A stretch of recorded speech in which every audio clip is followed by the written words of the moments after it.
Welcome back to the Investor Shed podcast. My name is R.D. Means. I'm here with Nick Beveridge and Jeremy Kitchen on my first podcast ever. I'm very excited to be here and excited for the new year. Oh, you couldn't have said that better. Thanks. Because I don't talk that well. He's right. Very good job, RD. RD, thank you so much for joining us on the Investor Shed podcast today. We really appreciate you being here. Thanks for having me. I'm excited. Yeah, absolutely, man. We got a good day to talk to you, and I think it's going to be a good experience for a lot of our listeners. So before we kind of get started, tell us a little bit about yourself and what you got you into real estate investing. Got me into real estate investing. Well, my name is R.D. That's for Joseph. Samuel means the third. It's Erd for the third. It's complicated. I got it as a kid. From a babysitter, right? From a babysitter. Yep. So you write the 3, the RD. Gave you your name that you use today. Use today. 43. Yeah. Couldn't change. Got into real estate investing when I was younger. Just accidentally basically got some money as an inheritance. Okay. Bought some land. Yeah. Saw the power of that and then continued on to today. Cool. Well, there's a lot to circle back there, obviously. So you got some money at an inheritance, and you bought some land. What did you do? How did you start that? What did you just find a plot of land and think like, yeah, I guess I'm just going to buy this, or what was the thought process behind all that? Well, I was 11, so there wasn't a lot of thought. Okay. It was really it was land. It was on a lake. Mm-hmm. It was in Marysville, Washington, and it was beautiful. And it just seemed like, wow, why not? How do you buy land at 11 years old? Yeah, why aren't you buying Nintendo games? Right.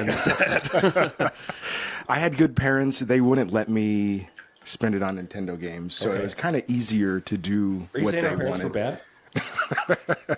Did you have enough to buy land? And No, then we you didn't spent have on enough to buy Nintendo? land. We had enough to buy Nintendo games. Okay, gotcha. I actually did not have a Nintendo. I had no video games whatsoever in my childhood, so I was it was a hard childhood.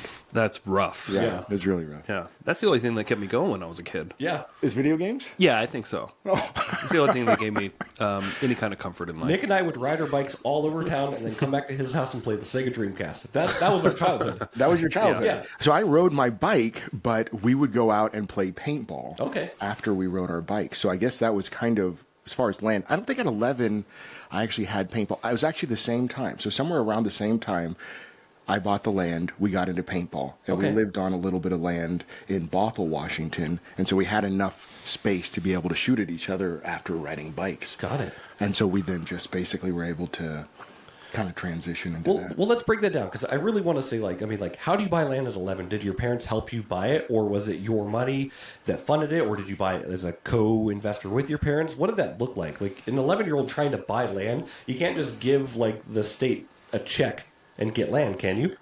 Basically. Really? Yeah. It was in my name. It wasn't in my parents' name. So it was money in my account, and I was able to my knowledge, I didn't have no one else was on the deed other than myself. Okay. So Didn't know you can do that. I didn't know you could do that either, and maybe I'm totally wrong. I often get a lot of details wrong, so there could be some sort of. It was a couple of years ago, but to my knowledge, because when I sold it, I didn't have to have anyone else sign off on that. So money in trust, when I was in the bank, I had to have that.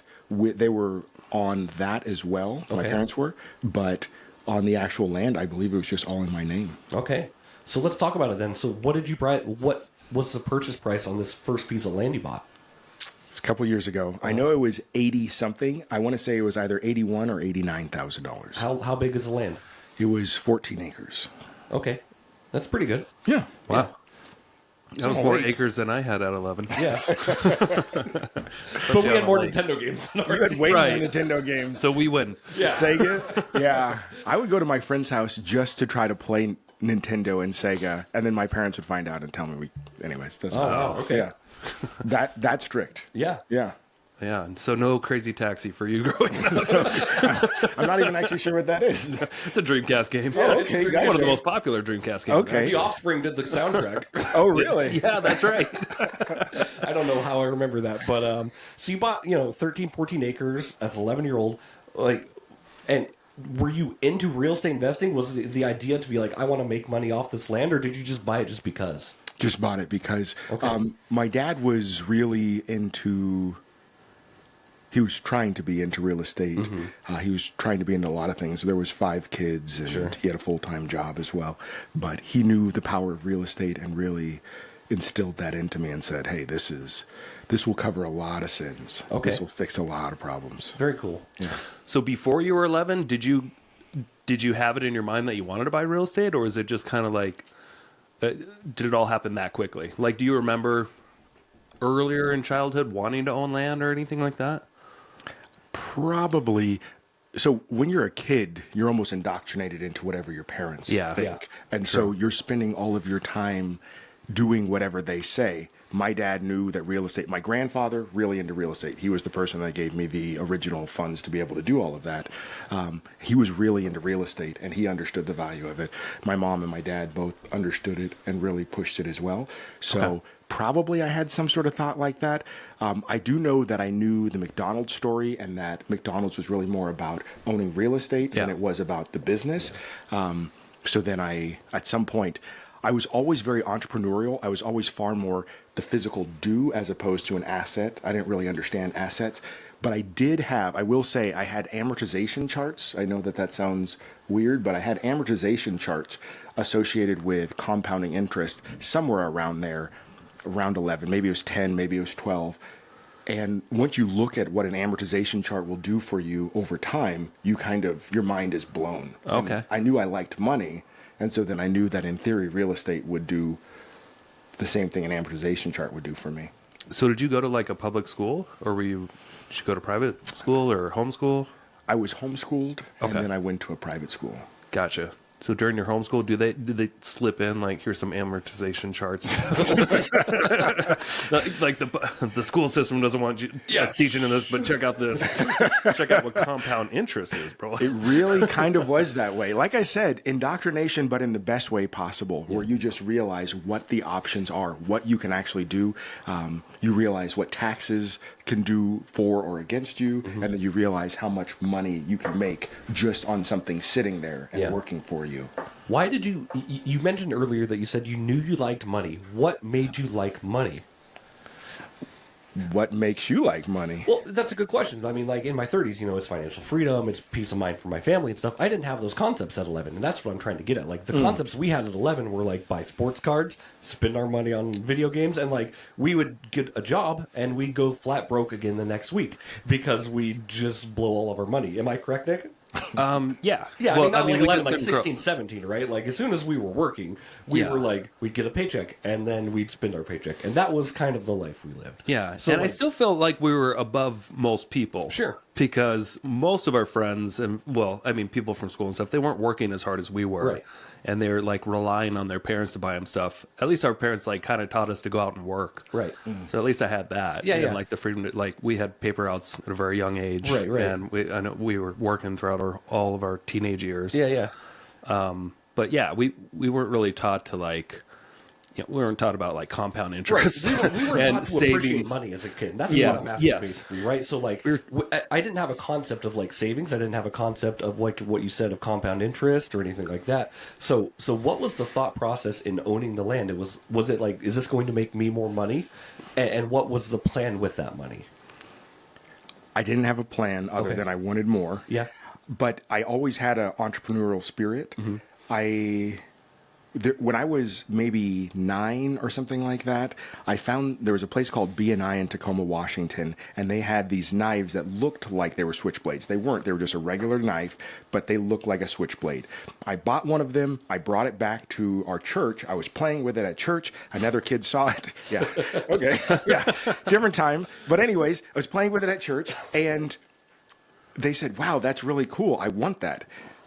I said, oh, yeah, it is pretty cool. I like it. I was just enjoying this thing to myself. They then said, I will give you $20 for that. Well, B&I is like, they imported from China before that was anything. So it was like $1.50 I paid for this knife or something like that. Wow. And so I said, sold. Yeah, rate of return's there. We're good. Rate of return. I took that same $20 back to Tacoma. The next time we went to see our grandma, and I bought $20 worth of knives. Yeah. Came back, sold all of them, went back with the rest of the money, bought everything else I could find, and then sold the rest of that. And then I had money for days. people treat you different when you have money. Did you sell all these at church? Yes. Every single one. I don't think God approves of that, buddy. You got to be protected, right? The Hey, God Israelites, helped they're out make there. knives. Okay. God wanted more knives. You would be Instead of amazed. tithing to the church, you're tithing to Artie's I pocket, right? absolutely tithed on that knife Good, profit. good. Yeah. Yeah, yeah. Oh, don't worry. Yeah. It was so you kind of realize how powerful that is. There was a thing called Royal Rangers. You'd go there and they have this thing that they had, the trading blanket, and you'd go and you'd bring different stuff, and everyone's bringing different stuff. And my parents would tell me stories about who made the money. So the gold rush. Seattle is kind of partially because the Alaskan gold rush. That's how Seattle partially got created. And they talked about picks and shovels. Those are the people that made the money. So, and even in Royal Rangers, they talked about the same thing. We go to this trading blanket, and every year you're out in the middle of the woods with like a week for a bunch of boys, several hundred to 1,000 boys. I then kind of figured out I had some soda. My mom would always give me stuff. I had sodas and drinks and all these different things that I had for myself. Yep. At the end of the week, by the end of the week, these things were going for $20 a piece. Once again, people just had too much money. Yeah. So then every time I'd go, I'd bring more and more snacks. And I guess it's kind of gouging, now that I think about what I'm saying. But it's, No, it's Did your mom, supply did your and mom demand. know that you were reselling the snacks she was packing you? My mom did, and she was so proud. Oh, that's nice. Yeah, she's a hustler. Did so she expect like a little taste? No, she's a mom. She Okay. loves me. She just said, but she wouldn't pay for the next time. I had to come up with the money the next Gotcha. time. Well, I expect to taste of my kids. If my kids making money off my product, you better cut me in, buddy. You better. It's funny that you bring that up because, like, my daughter, she's turning 1, obviously far off from starting a business, but I'm talking about it with my wife, and I said, okay, some of the ways I want her to get what she wants in life is like to, actually go out and do it. And we're going to set up snack shops down at the beach. So like little pretzels, sodas, exactly what you're talking about. I'm not going to gouge people on $20 a can, for God's sake. But I'm going to make a little bit of profit. And that little bit of profit's going to fund her IRA, actually. Yeah. So I'm going to fund her retirement account with this little stuff and this little bath bombs that we're going to make. But I want to teach her about business doing that. So it's a really good way to get started in business, for sure. I will tell you, the reason why the sodas by the end got so expensive, especially the first year, was I wanted the soda. Oh, yeah. It was actually, I did not want to give this up, and I was not negotiating at that point. Yeah. I was saying, I would rather have this, and people would still be coming to me saying, I want this more than you want it, and I'm going to give you this ridiculous price for it. So it wasn't like a price on a blanket. Right, okay. That then also helped teach negotiation, because you realized if someone really wants something and you just wait, you can be fairly passive. I will tell you, one of the first jobs that I had from my parents was picking up rocks. Picking up rocks, I got a penny a rock. I got a half a cent for a rock in the beginning. I got a half a cent for a rock, and I saved up enough to buy a mountain bike. It was the Nirvana something. It was an REI mountain bike. It was $500 and some odd, and I picked up rocks at a half a penny a rock to a penny a rock to get $500. Are you still willing to do that for that price today? Because my backyard is full of rocks, Artie. No, and I'm paying my kids 10 cents a rock, and they still won't do it. Inflation. So, yeah. well, yeah, I guess, but yeah, I got to figure out how to teach my kids that. Sure. I don't know where drive comes from. I think sometimes you just learn a lesson, and once you've learned that lesson, it then becomes a part of you, and you say, hey, and sometimes you don't learn the lesson. I've had plenty of other lessons I've continued to bang my head against and never learned. Right. Yeah. Do you think, like getting that drive, was there anybody that you admired that you just wanted to be more like that was driven? Is that what caused it? Or do you feel like you just kind of circumstantially had it at that age? I think I was, like I said, indoctrination has a bad rap, but I think it also has a good rap. My parents were fairly intentional with what they tried to tell us and what they tried to show.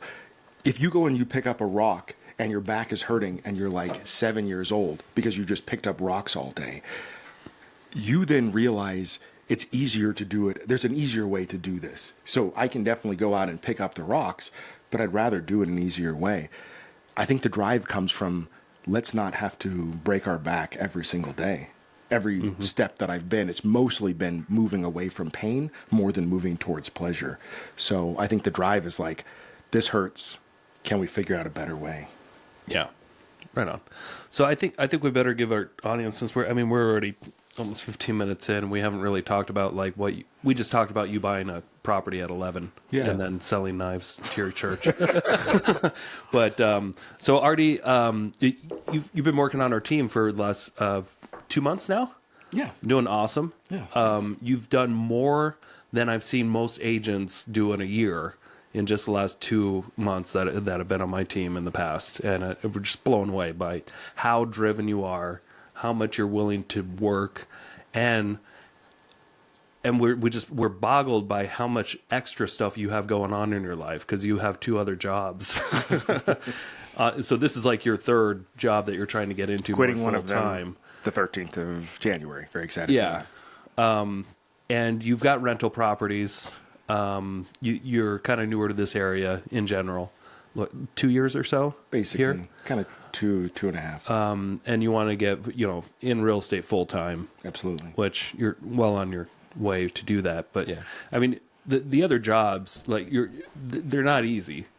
That you're doing door-to-door spectrum sales just to learn more about sales. It was more not necessarily just because that's the job that was available.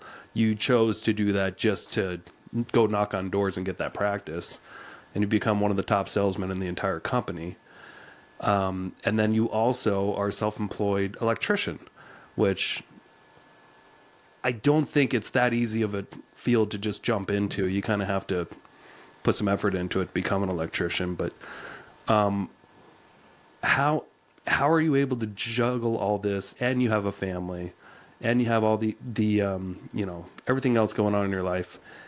How do you know how to prioritize your time, or are you still trying to figure that out? I think I'm always going to be figuring that out. As far as how do I do it, the first thing, I want to say this right into the camera. Annalisa, I love you, babe.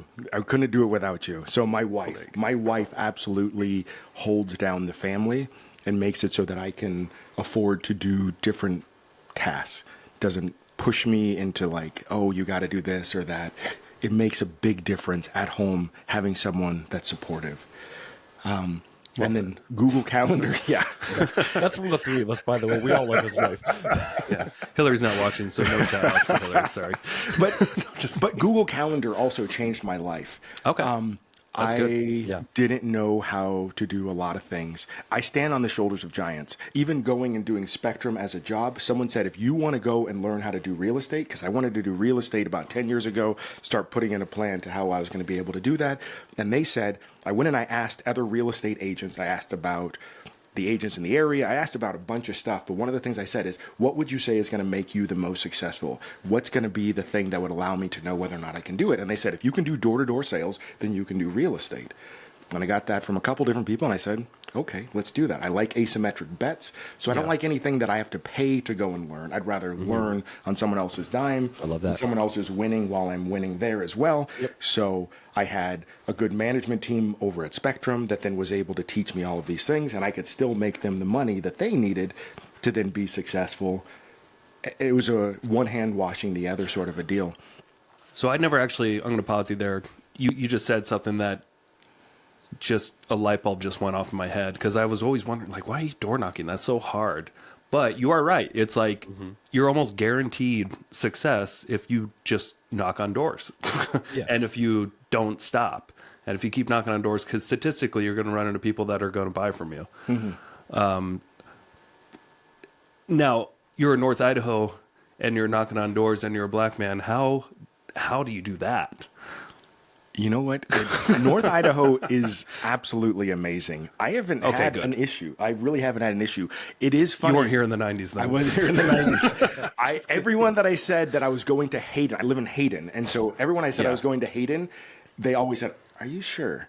So it is famous for that, but I'm telling you, come on down. It's amazing here. Yeah. Everyone is so friendly. It is so much better. I love Seattle. Seattle is where I grew up, but I will say absolutely no question about it. The people in Idaho are kinder, gentler, and will do more for you just out of the kindness of their heart, as opposed to anything else. Not calling out Seattle, but I will say I have found that to be consistently true. Even from every single standpoint, I have found that to be true. So very, very easy. But you also just, when you're dealing with that person, I truly try to empathize with what they want.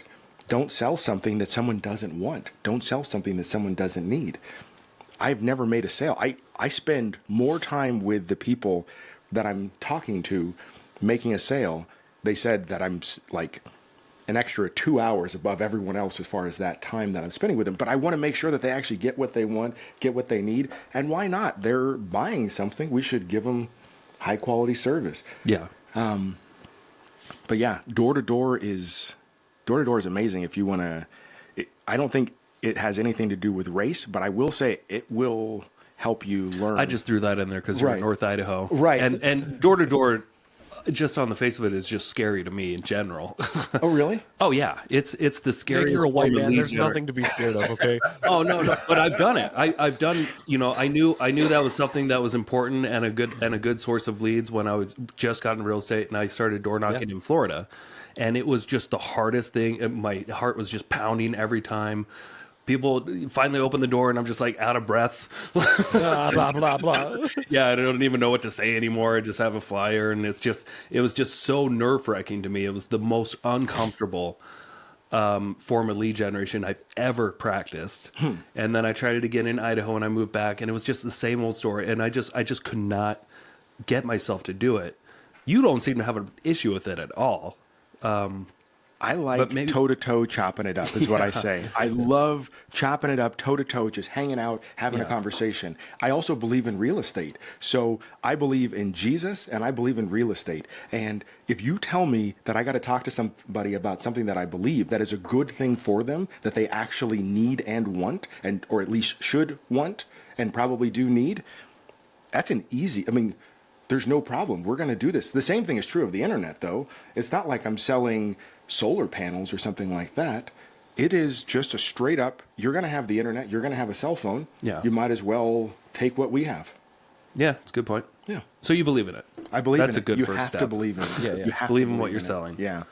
So you're coming to their door, not with an interruption, but an opportunity. Is that the way you feel?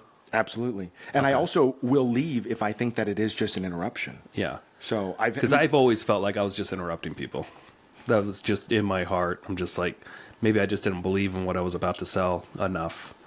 But I always just that was my overwhelming fear, is like, I'm interrupting someone. I'm interrupting somebody. I'm scaring someone's kids.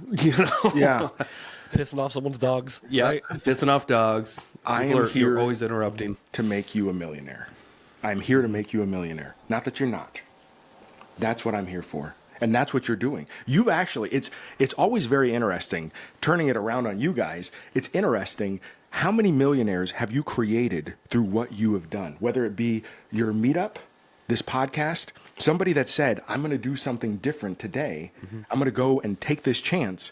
And how many real estate millionaires are there out there? Yeah. How many real estate millionaires are there? 7. Okay. At least. Minimum. I haven't counted on both hands, but at least 7. Okay, so you probably got 1 or 2 of them in there. Yeah. So when I'm interrupting you, I might be interrupting you, but I'm interrupting you to change your life for the better.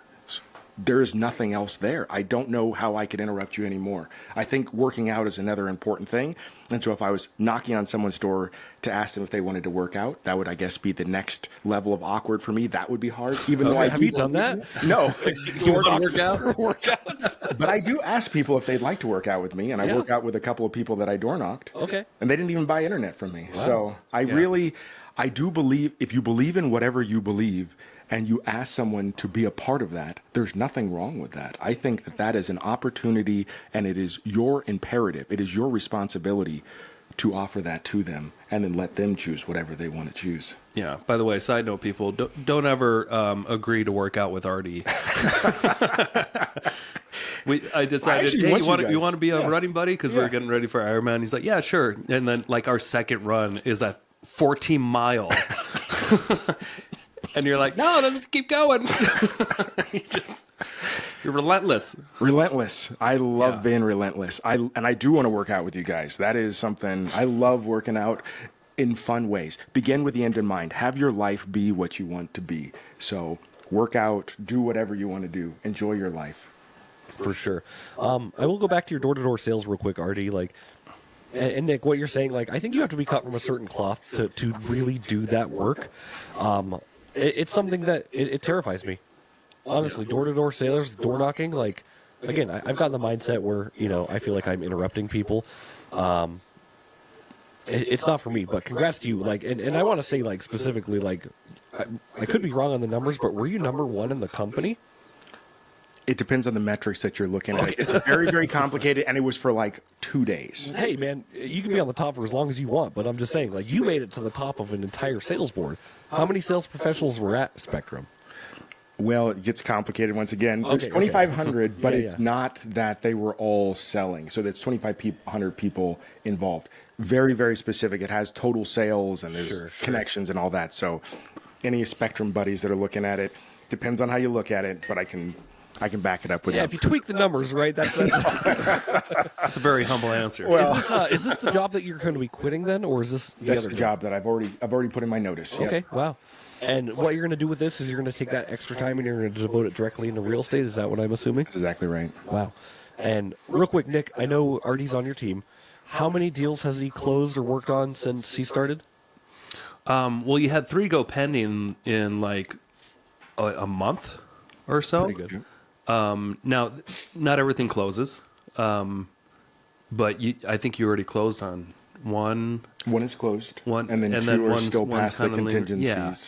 But that's incredible because when you're first starting in real estate, if you can get in your first 3 months, if you can get 3 deals closed, like that's pretty amazing. And you were on track like month 1, and it's just mind blown because our team is a little bit different. Yeah, there are some leads, of course, but we're not paying $20,000 a month to Zillow for, cream of the crop leads of people that want to see a house right away. Like you were grinding through a lot of investor leads, which are usually a little bit tougher because investors want things cheap and they want things to make sense. But some just see the value in real estate and they're just with some investors, they're just ready to buy when they're ready to buy, and they'll take what they can take, and they know, long term, it's going to work out really well. Right. And those are the investors that we excel with. It's great to work once in a while with the home flippers and, the people that do find an incredible deal, but those deals are few and far between. But I don't know where I was going with that. Just saying the performance, like you're getting results really quickly. And to keep up that momentum while doing a couple other jobs is tough because real estate, as you know, can be demanding. If you're working with a lot of buyers, sometimes your schedule's a little bit more out of your control. You seem to still have you can handle a lot. I remember you were going out of town the other day to Seattle, and I sent you a lead like you were making a sale. I think you're working your Spectrum job, and you were like, were you in someone's house when I called you? Mm-hmm. You still answered my call, even though you were making a sale to somebody, and you were supposed to be going to Seattle to meet, with your family that already left on the road, and you were going on vacation for Christmas. And we just got this lead, and I'm like, oh, don't worry about it. I'm like, somebody just wants to see this house. And like, you're like, no, I'm on it. And you were like, showed him like 45 minutes later, went and showed a house. And it's just, you have a hard time saying no, which is a good thing in real estate. Eventually you'll figure out what to say yes to and what to say no to. But it's incredible how much you're willing to just go ahead and do, no matter how busy you are. Something that not a lot of people can handle. So, yeah. Trust your leadership. That's all that it is. With you and Joe, I vetted you guys pretty heavily. I found you online and then basically I kind of door knocked the real estate agents in the area, went to a bunch of open houses and asked, what do you think about Nick and Joe? I specifically was talking about Nick in the beginning because I didn't really actually know. It's kind of a long process to figure out all the players involved. Sure. But I asked a bunch of people, and they then said, oh, solid guy. Then looking at what you did and how you had to navigate through that whole process of the last couple of years and seeing, okay, solid people. Do they know what they're doing? Yes. Okay. Follow what they say. So you already heard I was going through crisis, like a deal crisis? Kind of right before I connected with you, I found out about that because you actually talked about it at the meetup and you talked about it on this podcast. Okay. And so it was about the same time that but I didn't know in the beginning, no, you were all really happy on this podcast for most, because I kind of went back and listened Give to all some time, my friend. Yeah, I was like, oh no, what's happening? I actually was nervous that you guys that you were going to go out of business possibly or something like that. Yeah. And then you actually, the funny thing is, you said a statement that I was like, okay, it's all good. You're like, it's fine. I'm still going to get to keep the Tesla. And I was like, okay, he's keeping his car. Oh, you heard good. that? Yes, you said it. Yeah.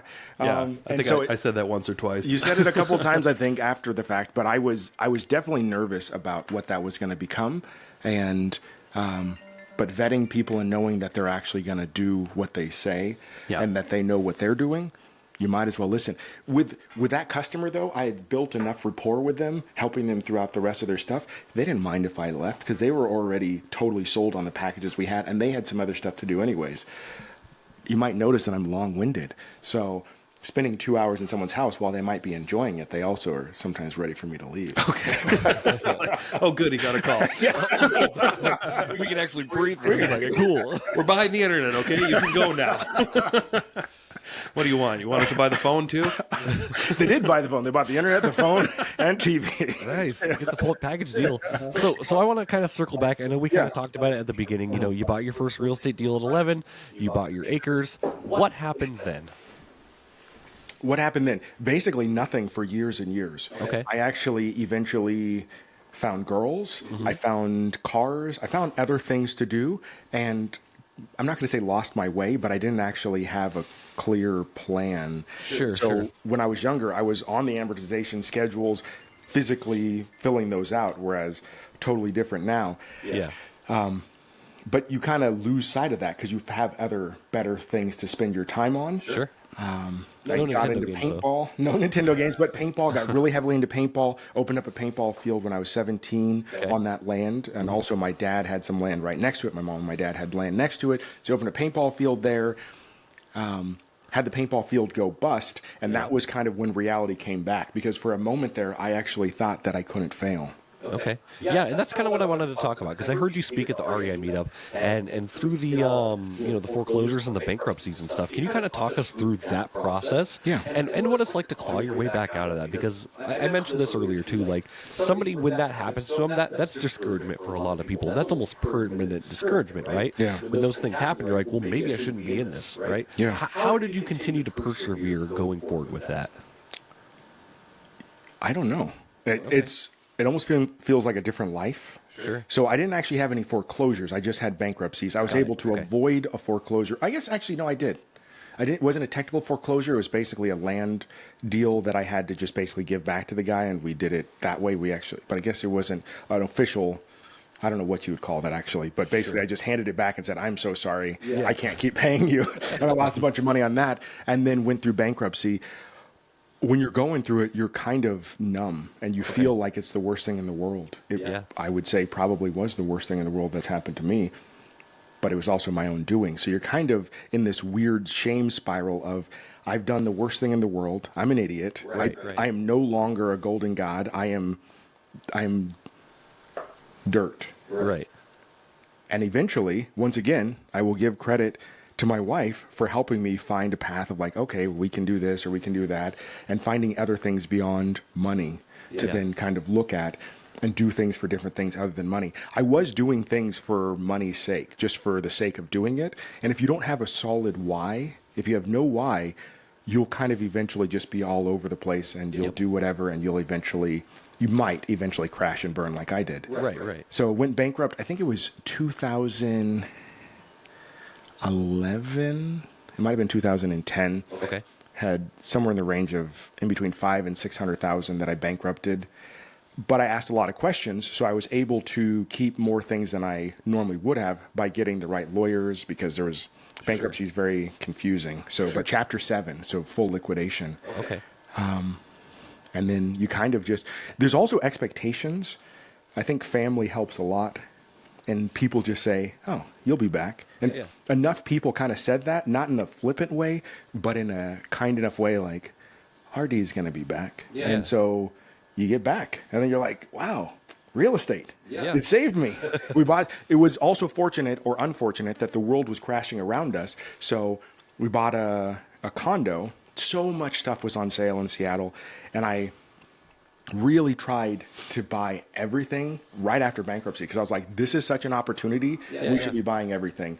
And my wife was smart enough and also scared enough to say, let's buy one thing. And so then we kind of started slow, but you saw the appreciation, and we made more money on that first deal in the first year than we made working full time. And so then you start to realize, okay, let's go buy something else. Let's figure it out. Well, let's talk specifically about like, going bankrupt, you lose most of your assets, right? Yeah. Like, again, like what's it like buying that first property right after? Like the process of saving towards that first property, like did you have resentment in your heart towards real estate, or did you know that this was going to eventually work out and kind of correct itself? No, I didn't know. Okay. I really didn't know. Everyone was having a hard time at the time. In 2010, 2011, a lot of people are having a hard time. So Me it too. was, you were having a hard time. Yeah. So the world was on fire, and you were just one of the people on fire. Yeah. And so you kind of look around. Real estate wasn't the problem. Real estate did not cause me to go bankrupt. Having a bunch of unsecured debts and not paying attention to some of the paperwork and doing business and not paying attention to payroll and expenses associated with that real estate was the only thing that was actually still going right for me, honestly. If I had a little more time, I probably could have kept the party going. I could have actually avoided bankruptcy if I would have had a little more real estate and a little more time. Sure. So real estate was the thing that I actually then looked at and I said, oh, this is the only thing that's really making me money. Everything else that I'm personally doing is kind of making me money, but not nearly as much. Sure. Interesting. Okay. And like I said, I've never had to go through a bankruptcy or foreclosure or anything like that. So again, a lot of people, they would quit at that point. Yeah. Right? Like the fact that you were willing to give this another shot and really put your heart and soul into this thing really speaks volumes about who you are and how you're able to overcome these things. So props to you, man. I think that's super cool. Hey, thanks. Yeah. And you weren't the only one. Like I went bankrupt, and I also lost a property in 2012. And I bought a property in 2008. And I never blamed the real estate at all. Right. It was always just I didn't really give it enough due diligence. I didn't run my numbers well enough because the rental market didn't change much. It was all just I just spent more than I could afford. Yes. And then the economy was tougher, and it was tougher to make income. And it's just how you learn sometimes is you just crash and burn and then you get up. And it was an incredible opportunity back then to buy a lot of real estate, but just didn't know how to do it back then. You weren't the only one back then. No, I know you were. I told you I'm proud of you too, of course. I just it's cool. Oh no, I'm just saying I knew many people that got foreclosed on and went bankrupt. Wasn't just you, wasn't just me. There's probably people listening to this podcast are like, yeah, me too. Like I said, the perseverance to kind of push through that is set for a select few people. Like you and a few other people did that. Not everyone got back up on their feet after that. Some people just quit and said, you know what, maybe a normal job's for me, right? Mm-hmm. Which is fine. Yeah, which is fine. But just it's cool to see the rise from the ashes, as we've said in the past, right? So. In fairness, I did get a normal job at that point. I had no normal jobs, and I basically said, I want a normal job that'll just keep paying me. So I did. That was one of the things. I said, I need a trade, and so I became an electrician. Okay. That is the impetus behind becoming an electrician. And I said, I want to become an electrician, but at some point I would like to get back to real estate and be really full-time onto that. Because I need something that's going to pay. I need an asymmetric bet in which someone's going to pay me to learn for the entire process. I'm still going to be productive, but I will also then make extra money on this. But I did absolutely take a regular job, and I was scared. I was more scared than I probably said at the time. Yeah. I think there's a lot of power behind the regular job, though, honestly. Having a W-2 job is really nice for getting approved for real estate. Right. Especially if you don't have any assets or any other ways to get that going.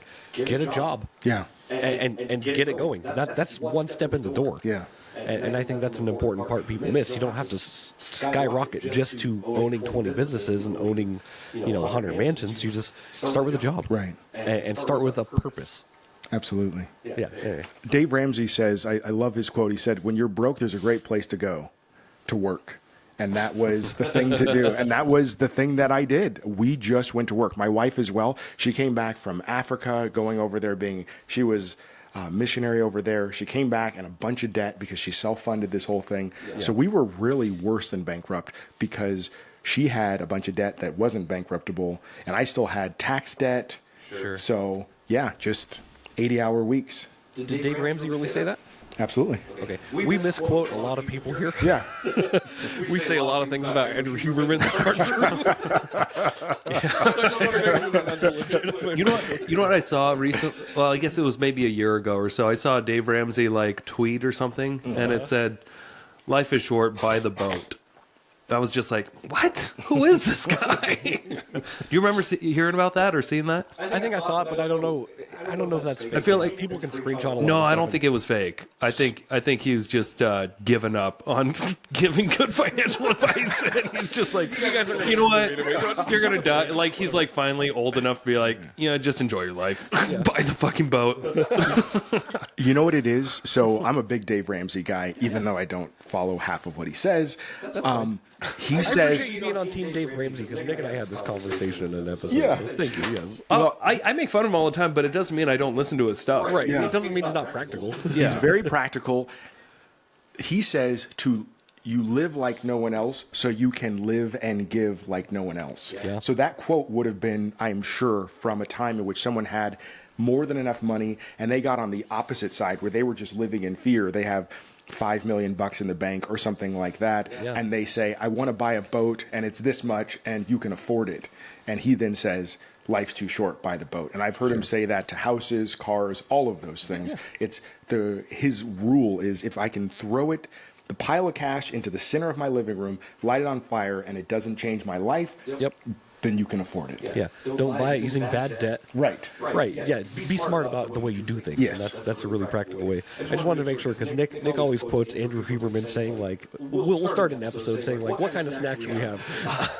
And Nick will say the most ridiculous. Chlorine water. Andrew Huberman says eat digested fish. What?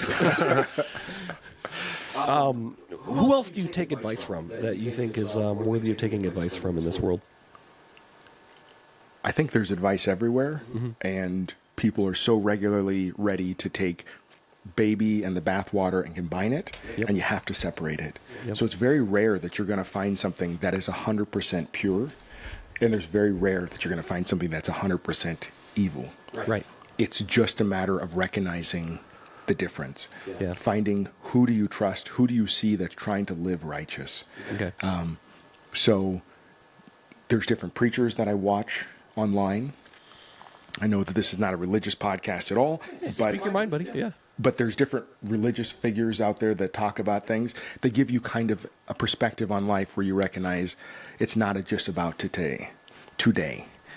And then you go into all the regular guys. I still listen to Joe Rogan regularly. I still watch and read a lot of books. Trying to think, the book that I like the most is The Art of War, Sun Tzu's Art of War, because it actually really fully encompasses everything that you ever are going to face. Sure. Robert Greene's 48 Laws of Power, obviously, is one of those books that you kind of go through and you listen to and you see, hey, once again, totally amoral, so you got to be very careful. It's like Machiavelli's Prince. You got to be very careful about what you're listening to because some of these things are pretty ruthless and totally inhumane. Right. But if you recognize that this is part of what's happening around you, this is the nature of the jungle, you then can recognize, okay, how can I deal with this particular opportunity? And then find a management structure that you can then get with and get behind. So Nick and Joe, management structure, I can get with, I can get behind, and I can say, I don't need to know. Just tell me what you want me to do, and I will go and do that. And as long as I'm not truly bloodied at the end, it makes sense to follow that and see what comes of it. Yeah. And you've done door-to-door sales, so doing real estate now is probably a walk in the park for you, huh? It's still actually totally nerve-wracking. I won't lie. When I put in my actual notice, and I know that I will make more money. I know that it's a better life. I know everything about it is going to be better, but you just don't think, you feel like a regular paycheck is easier than an actual, you go out and we're going to do this. And who's going to buy tomorrow? I don't know. Yeah. Somebody will. Yeah. I love that. Like, there are always houses closing in every market center. Yeah. So you just it's still a choice. Like it's unpredictable how much you're going to make, but like you can still do the actions that are going to lead to certain results and just trust the numbers that if I knock on so many doors, I'm going to talk to 3 people. If I talk to 3 people, one of them is going to let me in, right? You know, or whatever those numbers are. And then you could just like set up your week for, I'm going to do this many actions that should, for the average person, lead to this. And you always kind of like, I like to set up my numbers for the average person, and then usually do better because I have more experience. Right. But you still have absolute control over your income. It's just not guaranteed, and we can't pinpoint it down. Right. But you have absolute control over your actions. Right. So yeah, it's a risk for sure. But at least you know what's required, right? Right. Yeah. I feel like I know, but you also never know. See, even closing some of the buyers that are currently under contract, there's been more hiccups than I would have expected with them. And so sometimes you don't know what you don't know until you start to know it. Yeah, and 40% of deals statistically fall through. Like we try to be better than that, be better than the average. But we also got to like know, just because I got so many pending doesn't mean they're all going to close. Right. It means most of them are going to close, but not all. And you just got to, you know what you need to make per year to live, and then you set up your habits to exceed that. I need $1 million a year to live. All right, let's do it. Okay, let's do it. We got to turn this podcast out so we can get to work. And this is part of that work. Yeah. I feel like, you know, because there's going to be somebody out there listening to this that is in the North Idaho area that wants to buy a property, and they don't have an agent they trust yet, and they can work with you. Right. And so what's your number for that person? 208-215-0190.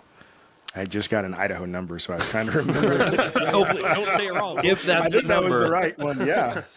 Yeah. And you talked about risk just a minute ago, RD, right? You said like there's a risk by doing this, but there's also a risk by not doing it, right? Like if you think about risk, like if you're risking your W-2 and how much you hit your glass ceiling there, right? Like I don't know what your glass ceiling is, but I'm almost positive you can make more in real estate. What is the risk you need? Can you make $1 million a year doing Spectrum? I think that would be hard, but I think making $1 million a year in real estate, that was mostly a joke. Right. I think making $1 million a year in Spectrum, you probably could, because you get different incentives. Sure. You would have to spend a lot of time on it, and you'd have to really love it. And so I think I would burn out far more than I would burn out on real estate. And you can make money wherever you want. That's kind of what I'm saying. But like, you know, burnout is a very real thing, and you have to really enjoy what you're doing. Yeah. And I think real estate is definitely one of your callings. Yeah. So it's good stuff. Nick, do you have any final questions? Do you want to talk about cold plunging a little bit, or do you want me to kind of go into the final questions? Well, before we do, I'd like to know what keeps you going. Like, what gives you? How are you able to maintain the energy that you need to go through 3 different jobs and have a family every day? Like, what do you do to your mind and body when you wake up, if you don't mind sharing, to give you that kind of energy to get you to bed? So running is one of the things that helps. You run every morning, in the mornings, right? I try to. Yeah. I'm not perfect with it. I just started running. So running helps.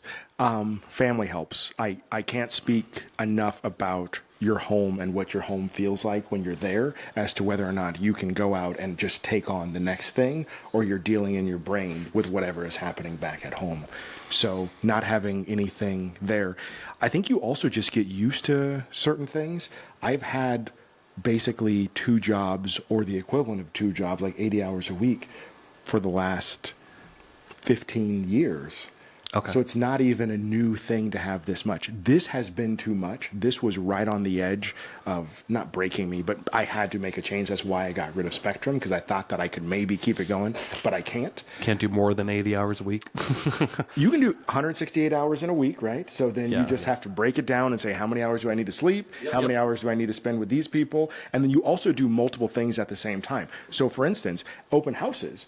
I'll have my family come out to an open house because I like seeing them. They can bring me food. And if there's other people that show up, they'll talk to the people that are there while I'm talking to another, if it's a really busy one. So I've gotten phone numbers from people that my wife got while I was talking to another customer. Oh, nice. She's not spending the time as a real estate agent. She's not saying anything like that. She's just like, I'm the wife and handing this off, the food and such. But She's like, give me a phone number. yes, she is very aggressive. She's very mean. No. Why, buddy? We can go back and fix this. We said we loved her earlier. She's the sweetest person in the world. She is aggressive now. She's taking it back. Yeah. No, she's really not. But you basically just try to find the things. So even in real estate, I am doing things that I enjoy. I like to be active. I like to be out and walking around. So if you're doing a door-to-door job, you're physically walking around. So you're kind of getting some of your exercise there. I have found the more I sit in front of a computer, the more I sit in general, the more tired I am. Yeah. So I really try to avoid being there. It's a real thing. Try to avoid as much sugar as I can, but I do love sugar. And then try to eat healthy, even though I eat too much. And then every day, I think having either a prayer or a meditation practice of some sort in which you're actually going deep within yourself, recognizing the frailty of your life and that your life will come to an end. Your life is on its way out. We didn't talk about it, but I thought I was going to have open heart surgery a year ago. Okay. That will give you like a perspective on your life as to where you're at and what's going to go on. How much time do you have? You think you have more than you do. You start focusing on that. I used to do a thing called death meditation, and that really will get you up and going. Because if you meditate on your death in the morning, you will be like, what do I need to do today? Wild. What do you mean by that? Are you just like visualizing what your death will be like, or the after death, Or the time, probably. or All of it. Yeah. You visualize, and in the beginning, if you closed your eyes and you were to visualize you actually being dying in some way. Now, it's usually easier to do it in like a horrific way, Right. being like in a car crash or something like that, the pain associated with that, and allow that. When you first start doing that, you'll like hyperventilate almost, or I did. I personally did. I'm not going to speak to anyone else's experience. Over time, you then can understand something will bad happen to me. I will be in pain. And then you kind of get over that. And you start then going to the worst possible thing. And you say, this is the worst possible outcome. So if this is the worst possible outcome, I'll take a step back from that. It's probably not going to be that bad. So whatever is happening today won't be that bad. in your mind, what is the worst possible outcome of your death? Are you talking about like being set on fire? There's so many different potentials. So That's where I'm thinking now. Like, dude, if I got mauled by like a mountain lion or like six, Oh, that'd be the worst. or like fall into like a fiery pit of Mauled by a bear. Yeah. Yes, and yes. There is a thing. My dad's a firefighter, and they have this thing called the jaws of life. Uh-huh. But when you see that thing, the thing that I saw, because they were talking about this as like a safety thing, is you got to be careful with this thing because how much. But you think if that thing were to rip into you or something, there is 1,000 ways for you to find your end, accidentally or intentionally, and each of those would be incredibly painful. And also would then affect the people that are around you. So you have a wife and kids. Yeah. You have a wife and kids. That's going to negatively affect you. So we have to find a way to kind of move through the pain and the thought of that and then say, today I'm going to be the person that I would want to be if this was my last day. It helps having life insurance when I think about this stuff. Like if I think about getting mauled by that million murder hornets, well, at least my wife will get $1 million. That's kind of cool. Are those still around? I have no idea, but like that'd be a bad way to go. Like the buzzing and the stinging, like that's like my Macaulay Culkin all over again. yeah, right. That's wow, triggered. I don't have life insurance, so I have high blood pressure. I can't get life insurance. Oh, you can't? Yeah. Why not? Because they actually said you can't get it. Yeah, I just have too much stuff. Well, with all the Iron, because you're doing Ironmans regularly now, like has that brought your blood pressure down? Not really. As you much. become a lot more athletic? No. Have you tried Honey Nut Cheerios? It says on the box. Yeah, Honey Nut Cheerios. There. It's not cholesterol; it's blood pressure. Yeah. But it's as far as for me that matters. It's very interesting. When I was having the whole heart thing, I had my heart rate. I was doing so much soccer and so much running that my resting heart rate at night was in the 35. So it was incredibly low because I was that in shape. Holy and shit. my blood pressure was still elevated. So there's a lot of things that have to do with your diet, and it's very confusing as to which diet you should use. And then there's a lot of things that have to do with genetics as well. And it's very unclear. So running will help, being in shape helps, but it's not enough to overwhelm. Okay. So we probably shouldn't be.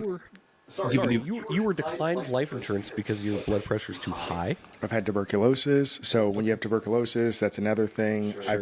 There's so many components to my life that make it so that they I've never heard of anyone getting declined. I've just heard of the price going up.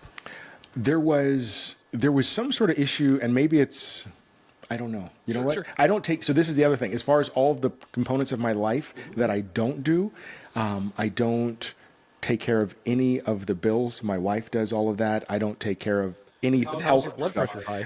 My blood pressure is high from taking care of my bills. Well, I know that they exist. I just don't know, where does this go? I just don't know where anything goes. Yeah. So I believe that I was declined because of that. And also because of the heart thing, I'm still within a certain amount of time from that diagnosis. So I had a weird heart attack thing. I've had enough stuff where they say, you are not the person. So you're not. You don't qualify. And maybe I could. I don't know if that's a possibility now, but I know that I was declined based off of circumstances and I've almost always had some sort of medical issue that was happening. Sure. So maybe now. Maybe today is the day. I don't know if you have a life insurance agent, but I can hook you up with Josh Hykilla. I don't have anybody. Yeah. Okay. Well, he's a good guy to talk to. Yeah, let's do it. Anyway, he's a financial advisor. He was on our podcast. Okay. Yeah. Anyway, the reason why I'm asking is because that gives me peace of mind, right? In my death, knowing that things are going to be carried out and executed in a manner. I still need to get my will set up. I need to get my trust set up. Nick set up his trust. So props to you. But that's all stuff that will give you peace of mind in death. It's not like I'm not scared of dying, but I'm not really scared of dying. I just know that things will be okay. I didn't think I was scared of dying until I thought I was going to die 2 years ago, and then I realized I was. Yeah. I literally death meditated all the time. I truly thought that I did not care. I've been in multiple situations in the moment where life was on the line, at least in my mind, and I truly did not think I cared. And then when I had that, I then realized in a real moment, I actually do care in this real moment. And I can't speak to anyone else's experience. I think that you don't know until you're actually right there. And the death isn't even so much about the finances of it, because they'd be fine mostly. We live in America. My wife's a nurse. She could handle it. She's fine. Yeah. So it's not about that. It's something beyond that where you're then personally involved. And it's a much more painful thing for me to be injured than for you to be injured for me. Same thing's true for you. Yeah. I don't know. I don't have unpeace of mind, but I have enough stuff that I want to do that it seems like it'd be very difficult to check out at this moment. I got stuff to do. Up, man. We can't go down. We can't go down right now. Yeah. We're busy. We got stuff to do. How did this get so dark? Well, we talked about death meditations and the most horrible people dying. That's probably how it started. It started with Dave Ramsey. Yeah. This is Dave's fault. Yeah. Fuck you, Dave. So I don't listen to a lot of preachers, but if you had to recommend one that has given you the most perspective, I guess, which preacher would you recommend if someone wanted to listen to somebody new? So it depends on where you're coming from. So it depends. Better way to say it. So there's different styles of preaching, right? So for instance, there's T.D. Jakes, very famous preacher, but a very, very black experience. So he is preaching in a particular way. The cadence, the whole thing is a very specific thing. I think it's powerful, but it also can be, it's just a very specific experience, I guess is the best way to say it. So then if you talk about Mark Driscoll, he speaks to men, I would say, fairly well. and I think that he is very... Mark Driscoll is a famous preacher, and I think he speaks to men pretty well. There's a guy named Chip Ingram. Chip Ingram is more... I like that name. It's a good name, yeah. Yeah. Mm-hmm. And he speaks more into like a little more biblically as opposed to into your life, if that makes sense. So it's kind of, there's Chuck Swindoll. I really like Chuck Swindoll. He's old school though, so he's almost like, if you went to his church, I bet you there'd be a bunch of hymns. It wouldn't be modern. But even my original home church, Westgate Chapel, there's a guy named Alec Rollins, and his stuff is online.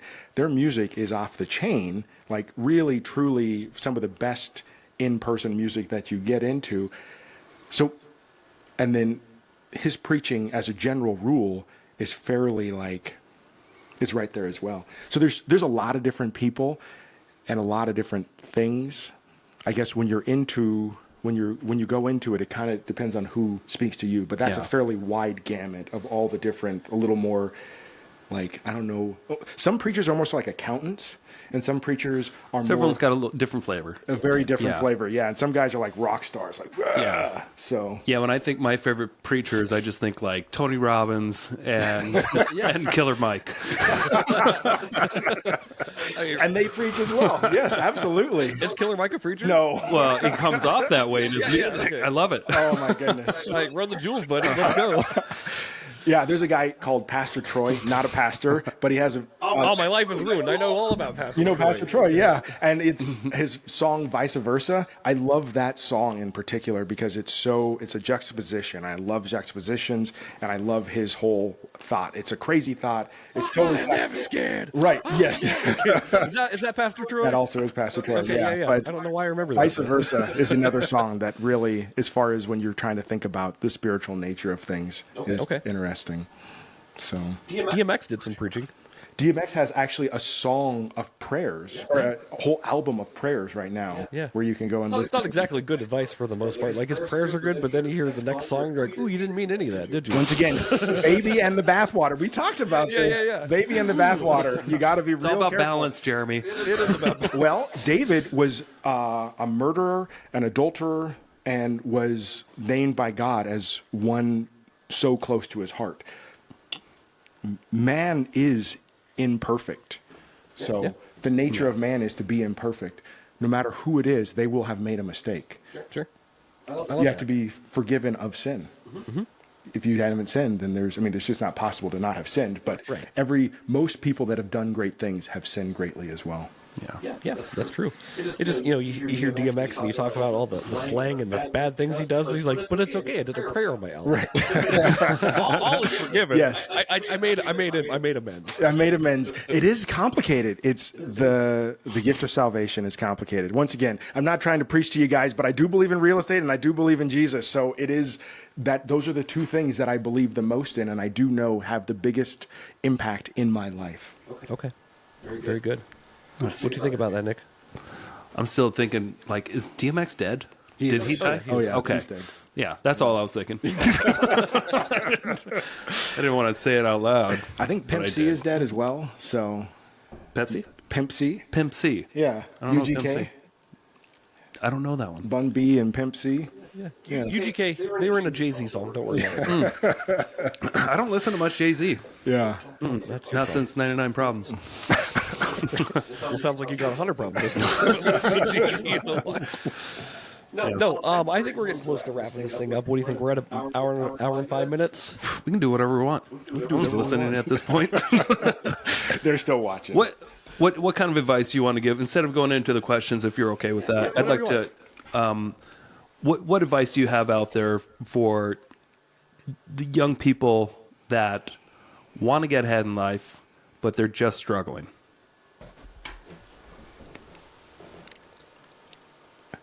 It depends on what you mean by ahead, but They want to be better than they are today, tomorrow.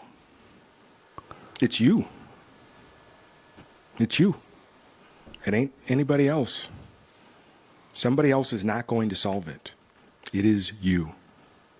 Every time you think someone is going to save you, they're not going to. And that could be depressing, or it can be freeing. It's you. You live in America. We've both been broke twice. Yeah. We've been broke twice. And it's America. You can't be in a better place. If you're in a different country, I don't know. I'm not going to talk about that. But if you are, this is specifically for America and specifically for the Northwest, because I don't know the whole country, but I do know that there is more opportunity. There are more things that I say no to on a daily basis that would make me $1 million over the next 5 years than I have time to do. It is the most difficult. You said it's hard for me to say no. I actually say no so much because there are so many opportunities. I recognize on any given day, a trade is an easy path for you to go down and find whatever you want if you like that. You can go to school. I'd say be very careful about spending money on college and going into debt for that. Right. But we have more opportunity than ever before. Yeah. And it continues to be more opportunity.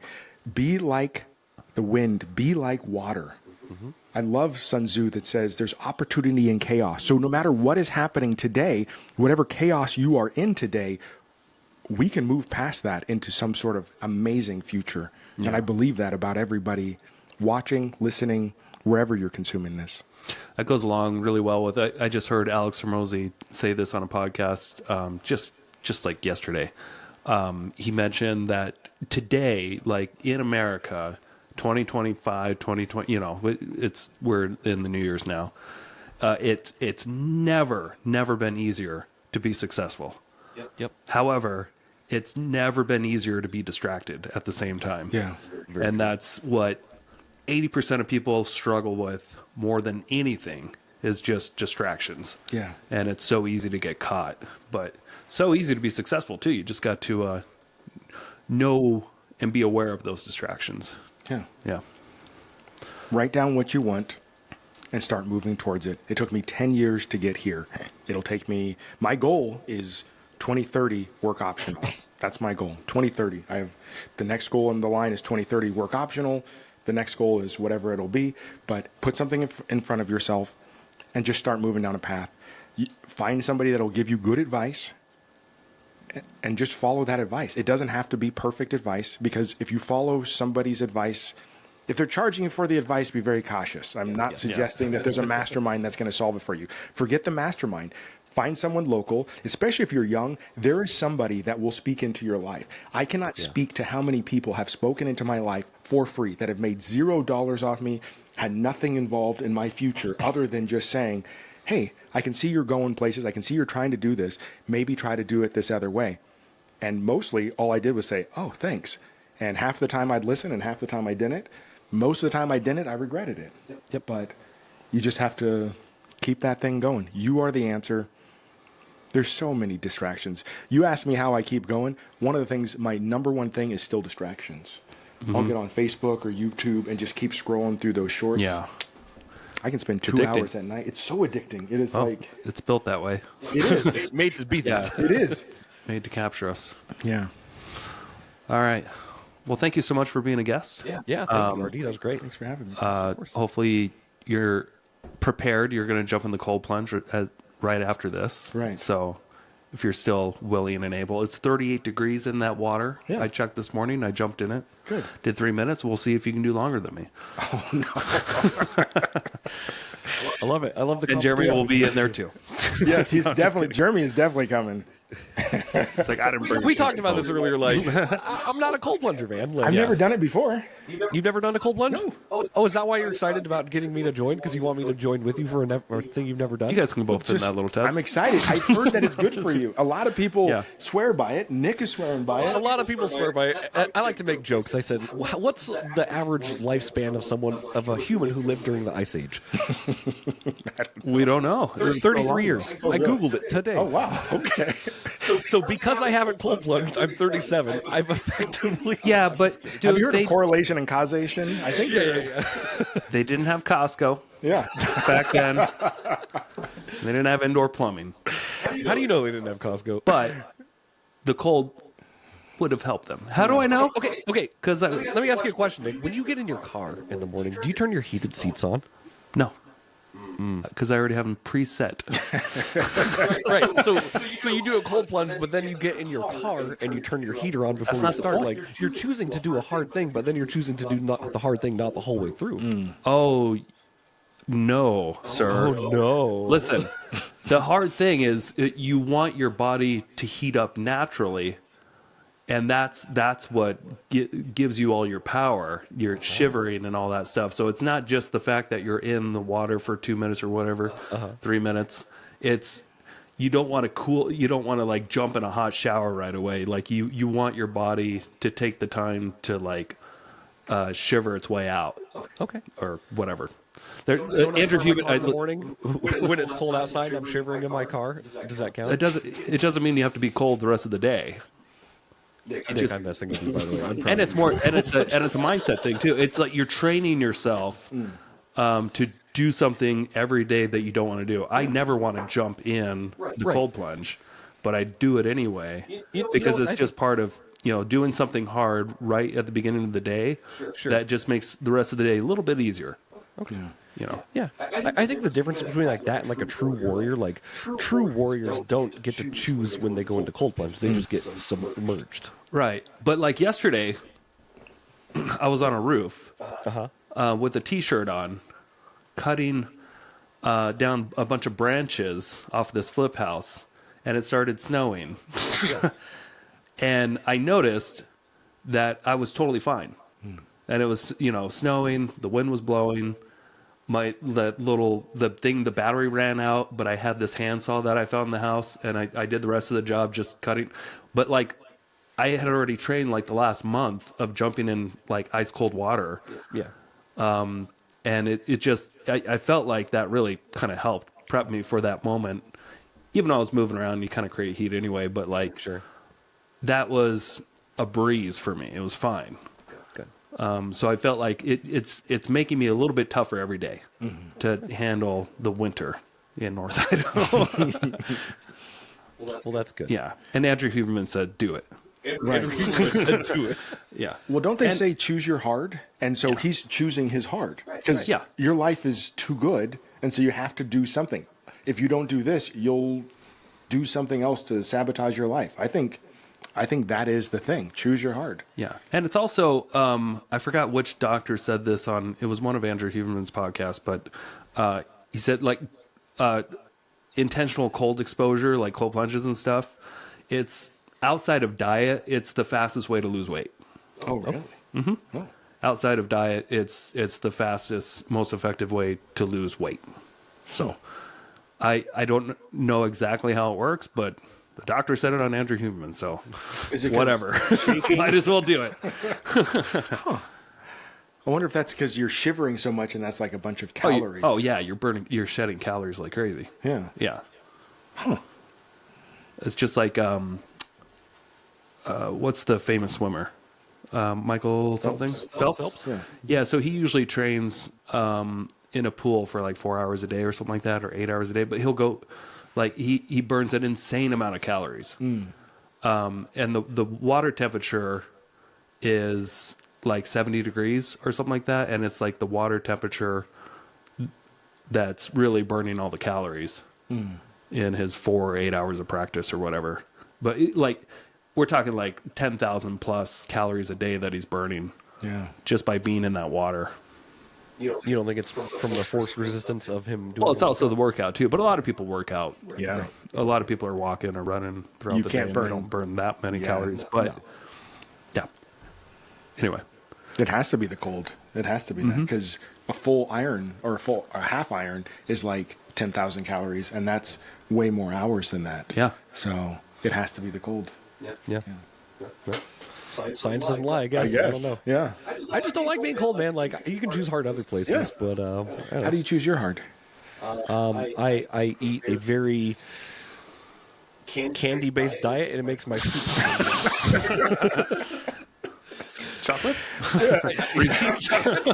Oh my goodness. No. I know. I don't choose hard things. I choose things that are positive for me, like positive reinforcement, reading. I try to provide happiness for my life. Yeah. Because I think like the more I can keep my mental state in check, the happier and more peaceful I will end up being. But that's me. And again, like, props to you for doing the cold plunges. It's not something that's ever spoken to me. So, Yeah. I do a lot of mental work. Good. Yeah. Better than me. I know we talked about visualization with you, Nick. You're like, I can't do the positive affirmations in the mirror. No, I can't. You can't tell yourself that you're wonderful. And I've tried it before. I just feel like a queer. yeah, Yeah. it is hard because it feels weird. Because it just doesn't feel like it's something I don't enjoy doing it, and it's like I don't feel like it brings any value to me personally. I know it helps a lot of people, but like I feel like I know myself better than most people, and if I'm looking in the mirror, trying to tell myself great things, I'm just gonna come off as this guy's a fucking psychopath, and I don't want anything to do with it. Now, Instead, I'd rather just do things that I don't want to do that I know are going to make my life better, and then I can be proud of that guy. Are you having a hard time because what you're saying to yourself you don't believe to be true, or? I just think it's fucking ridiculous, Oh, okay. and I can't stop myself from not thinking that. Okay. You know, that's just. Yeah. But that's just me. Yeah. Works for a lot of people. Yeah. Works for most people, I think. Yeah. But I'm just not one of those guys. Yeah. And to each his own, you know. Like I said, you do the cold plunges. I think it's great, but it's again something Yeah. that's just never spoken to me. So, That I feel. but I will support you guys. Yeah. Yeah. That I feel coming out of there, I feel like then I can smile in the mirror like you did something you didn't want to do, and I know it's paying off. I can feel it. I can feel it in my body that I did a lot that I didn't want to do. So if you weren't looking in the mirror when you were doing this, if you were just saying it to yourself, would you be able to say, like, for instance, when I'm running at a certain point, I start feeling very tired, and I say, ridiculous. I say, RD means business. RD means business. Yeah. And I go whatever I need to be able to. I lie to myself. I tell myself, you are the best. You are the man.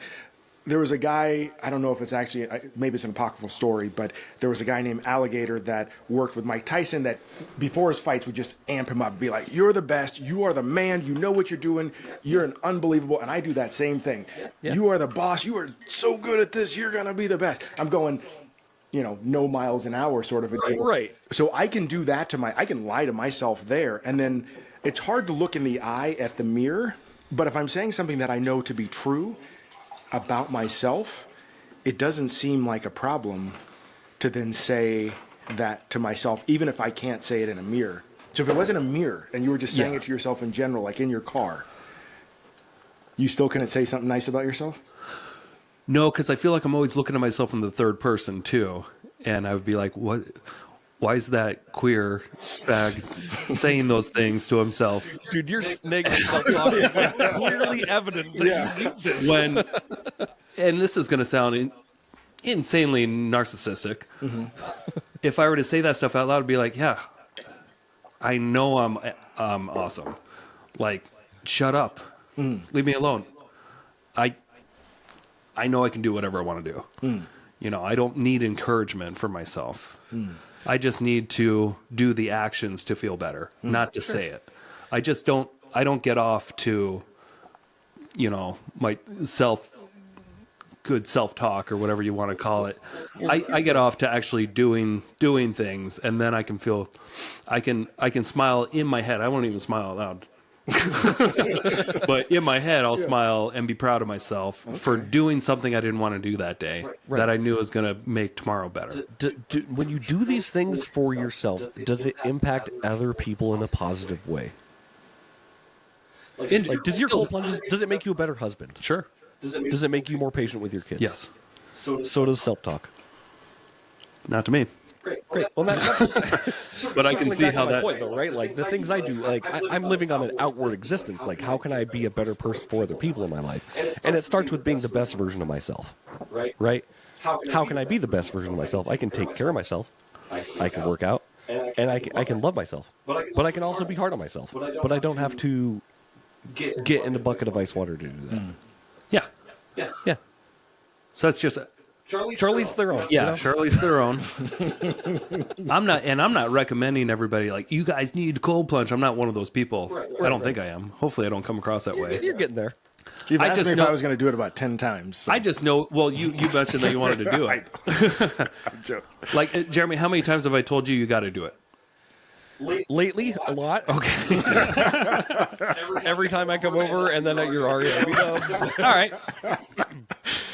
So never mind everything. The thing you're becoming is you're becoming the person who's cold plunging just to say I'm a cold plunger. Like, I know. don't walk around saying like I talk to myself in the mirror every day. I do the silent work, right? Like I do that work to myself. I don't need to post on social media like I had a nice discussion with myself this morning. That sucks. I've become one of those CrossFit people that never shut up about CrossFit. Right. I think if you have something good, okay, I'm going to try to stop somebody. talking. No. If you have something good, you should talk about it. That is the thing. Maybe that's what why it is. you can it's knock exciting on the door. because I know like how it's making a difference in my behavior throughout the day. Exactly right. Absolutely. But there's only so many times I can swipe on social media by someone saying like cold plunge. I know. Cold plunge. I'm like, good for you. Good for you. Yeah. I totally agree with you there. It's annoying as shit, and then I'm doing it at the same time. But I'm not putting it on Facebook. I know. Last night, Julie Holly talked about your micro things or whatever, and you said you're doing cold plunges. Uh-huh. One of the micro things I was going to say, and I didn't because I didn't want to be a dick, was hearing about you. You should have said it. Because you called me out for having high interest rates in my personal loans. And I was a joke. Really I was just trying to say something funny, and you should have higher interest rates. Yeah. I wanted to be like, dude, how many times have I bailed you out?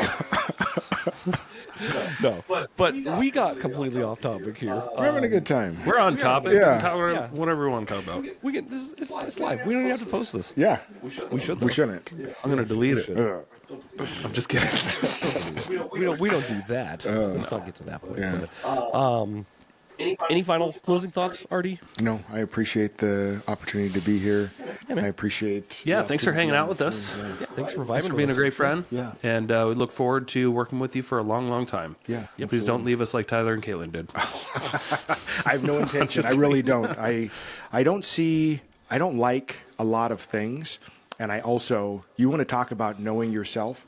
I know that I hate doing paperwork. Sabra, we didn't call you out. I appreciate you, Sabra. I hate doing the things that you do, and I love the fact that you like doing those things. So Sabra is Yes, thank you, Sabra. I'm not sure what Sabra would be considered on the team, but She's our team manager. Team manager. There you go. Yeah. So, yeah, she makes it much easier. Find what you hate and make sure you pass that off to somebody else. 1,000,000%. Yeah. Yep. I love it. All righty. Well, let's wrap it up then. Cool. Everybody, thanks for listening. Next week, we have Joe Turner. So please stick around for that one. And don't forget that we have 100 episodes to listen to as well. So At least. At least 100. Maybe more than that. Yeah. All right. Well, we'll see you next week on the Investor Shed podcast. Thanks for Bye, everyone.